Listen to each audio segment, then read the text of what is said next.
Welcome back to Guru Design Lab. I am Guru. Today we are modeling this exercise 28 from SolidWorks.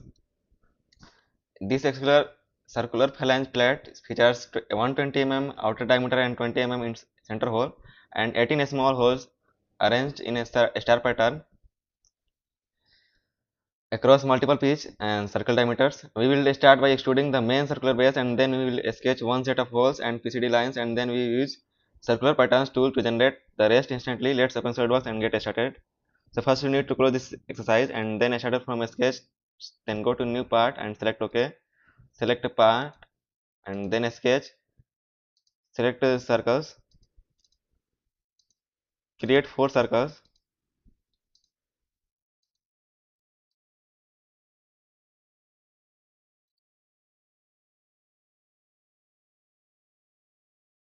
go to a smart dimension, make it for 20 mm, first one,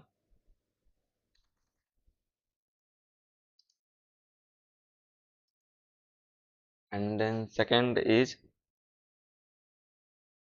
40 mm,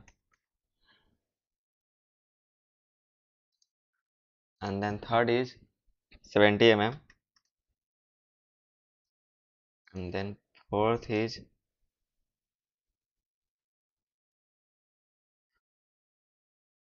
100 mm, and this last is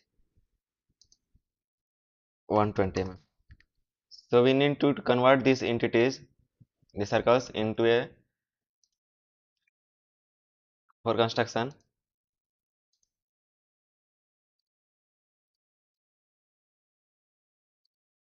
Then we need to create some reference line for creating holes.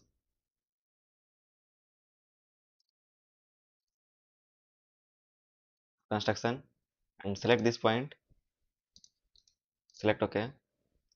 Create circles at this point.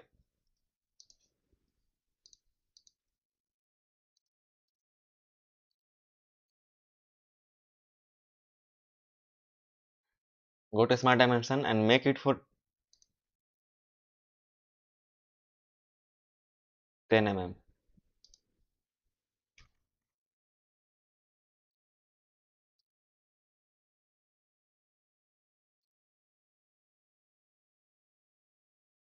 Go OK. And then go to linear sketch pattern and select circular sketch pattern. And intuitive pattern, select this all circles at this origin and 6 instances are here. And then select OK. You can see this all sketches ready. And then go to features tab and select extrude boss base for extrude it and extrude it up to 10 mm. Right? And select OK. You can see here this is exercise 28 is completed in only 2 minutes by easiest way. And that's wrap the exercise 28 using the circular pattern tool made replicating those 18 holes across the different pitch of circles diameters incredibly quick and easy. And if this tutorial helped you, please hit the like button and subscribe to this channel. Drop a comment below if you have any questions and PCD dimensions or pattern settings. Thanks for watching. I am Guru and this is Guru Design Lab and I will see you in the next exercise. Keep designing. Thank you guys.